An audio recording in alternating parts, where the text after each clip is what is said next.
¿Qué tal? Luis Manuel Domínguez, Luisma, para todo el mundo. Tengo el gusto de poder presentar a este gran profesional que nos va a hablar de unos aspectos muy interesantes en esta conferencia de la cumbre virtual Inteligencia y Talento 2021. Pero primero, Luisma Martínez, háblanos un poco de ti mismo. ¿Quién es Luisma Martínez?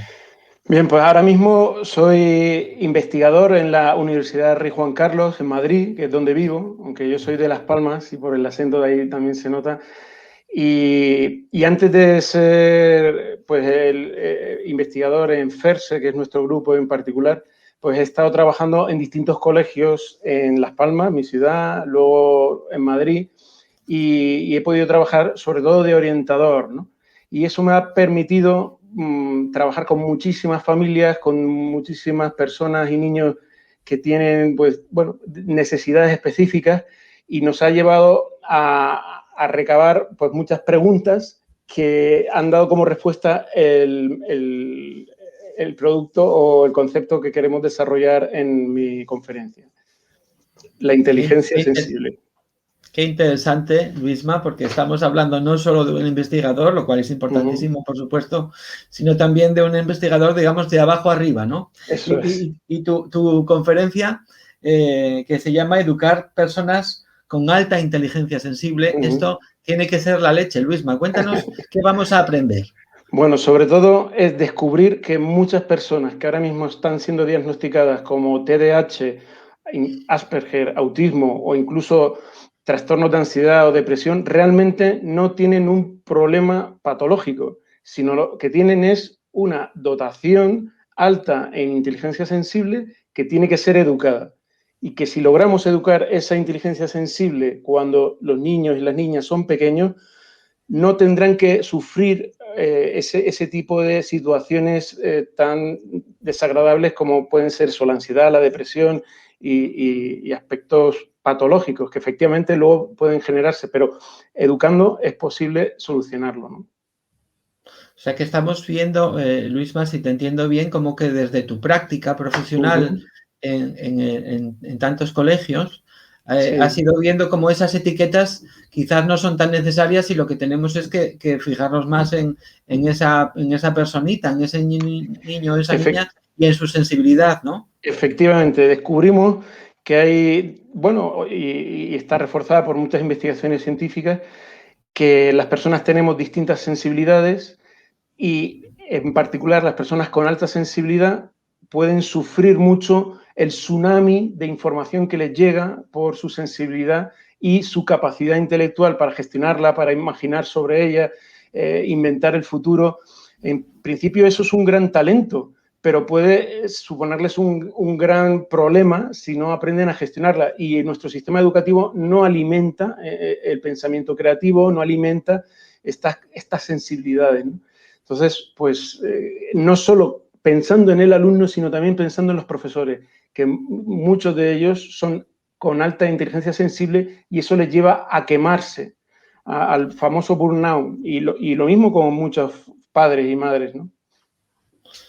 Claro, Luisma, yo me imagino que profesorado, familias que no tienen este tipo de características, enfrentados a su pareja o a sus hijos o a sus hijas con esta alta sensibilidad, pues puede ser un conflicto, ¿no? Un conflicto de entendimientos. Es bastante común que las personas con alta sensibilidad pues tengan mucha empatía y una de las características habituales es que evitan los conflictos, pero eso genera como un conflicto interior, de ahí la ansiedad o la depresión. Es decir, son personas con capacidad de adaptarse, de intentar que todo el mundo esté bien, pero al final no tienen, bueno, la capacidad de saber decir no, de resolver los problemas sin agresividad, porque eso luego es lo que ocurre, que cuando uno se traga tanto los problemas, reacciona de manera agresiva y de ahí también se confunde con la hiperactividad o con la impulsividad, ¿no? Qué bueno, vamos a ver diagnósticos diferenciales, ¿no? Estas realidades que nos encontramos muchas veces de que nos confundimos al poner las etiquetas y, claro, el itinerario que marcamos es completamente diferente. Y entiendo que vuestra misión, tu misión, Luisma, también es trasladar estas herramientas a la práctica, ¿no? Esto es, o sea, nosotros ahora mismo hemos fundado nuestro grupo de investigación, pues, como bueno, cómo llevarlo a la práctica y lo que hemos fundado es la Asociación Española de Educación Sensible.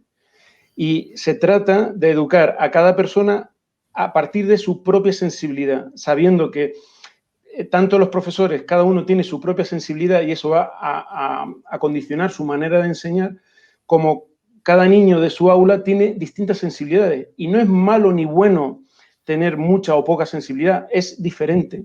Y cada uno requiere una manera diferente de aprender y a gestionar su sensibilidad sin dañarse a sí mismo y sin dañar a los demás.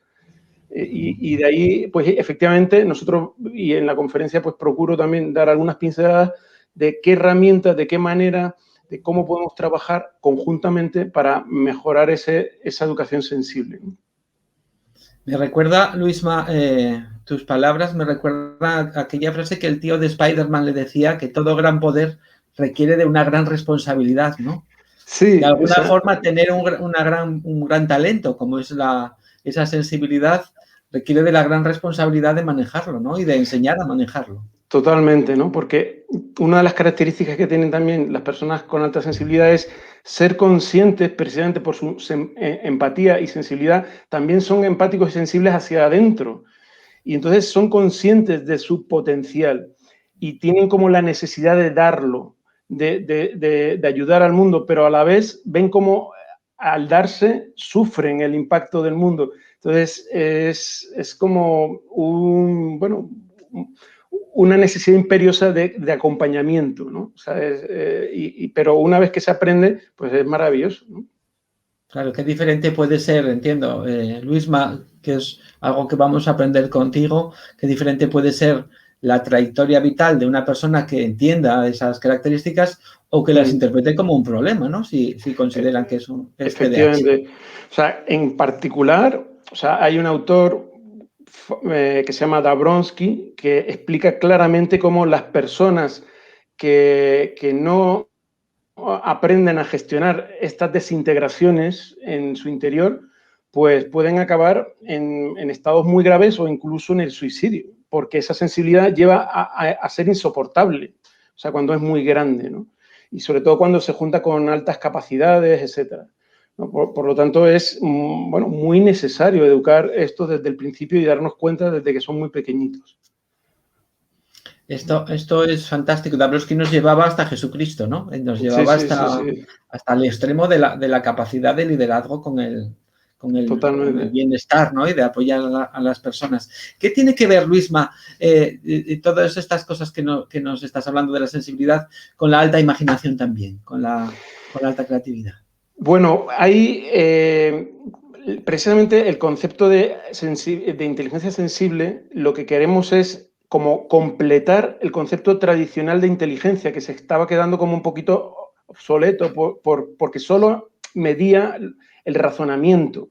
Y entonces parecía que inteligencia es personas que razonan muy bien, y eso es una parte importante de la capacidad. Pero luego está la sensibilidad, que es otra capacidad que nos permite ser intuitivos y es otra manera de conocer. Y además de la memoria, que se ha puesto tanto hincapié en la historia de la educación, existe otro conocimiento sensible que es la imaginación. Y trabajando con todos estos elementos nos proporciona esa creatividad que hoy en día las empresas la buscan con mucho hambre, pero en los colegios molestan. Los niños a veces creativos son incómodos porque obligan al profesor a salirse del programa. Y entonces como que no te salgas del guión porque el profesor a veces se pierde.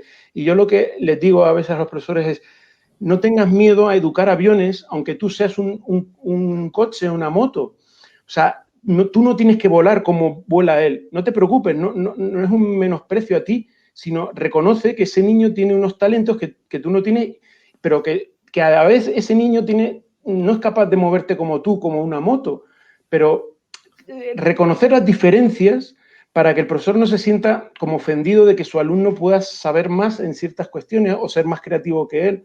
Es normal. O sea, esas cuestiones de trabajarle distintos talentos, efectivamente, es importante, ¿no? Dentro de la inteligencia sensible. Qué maravilla, Luisma. Estamos deseando ver tu conferencia, aprender contigo estas cosas que nos vas a enseñar y nos vas a llevar desde la corteza prefrontal, nos vas a llevar a dar un paseo por el sistema límbico, ¿verdad? Para que también sepamos manejarlo, porque el sistema límbico nos puede hacer trampas si no lo manejamos bien, ¿no? Totalmente. Y ahí una peculiaridad que tiene el cerebro humano y precisamente la inteligencia sensible, lo que queremos hacer ver, esto que comentabas también, como el salto a la trascendencia, ¿no? Como hacías alusión antes también a la figura de Jesucristo, pues me ha llamado la atención también porque es como la diferencia que tenemos con la inteligencia artificial de las máquinas y la inteligencia instintiva de los animales, que también tienen sensibilidad, pero nuestra sensibilidad nos abre como aún más allá de nuestra mente. Somos capaces de abrirnos al infinito, abrirnos al origen, de dónde venimos, a dónde vamos, y tenemos hambre de mejorar al mundo. Los animales no tienen ese hambre, ni siquiera las máquinas, ¿no? Entonces, creo que es el momento de reivindicar la autenticidad de la inteligencia humana, que es muy, muy rica, ¿no? y diferente. Qué maravilla, Luisma. Estoy deseando, como decía antes, que podamos ver de tu conferencia y aprender en esta cumbre CIBIT 2021. Muchísimas gracias por todas las cosas que nos vas a aportar y nos vemos en CIBIT 2021, Luisma. Ahí nos vemos. Un abrazo. Hasta luego. Gracias. Hasta luego.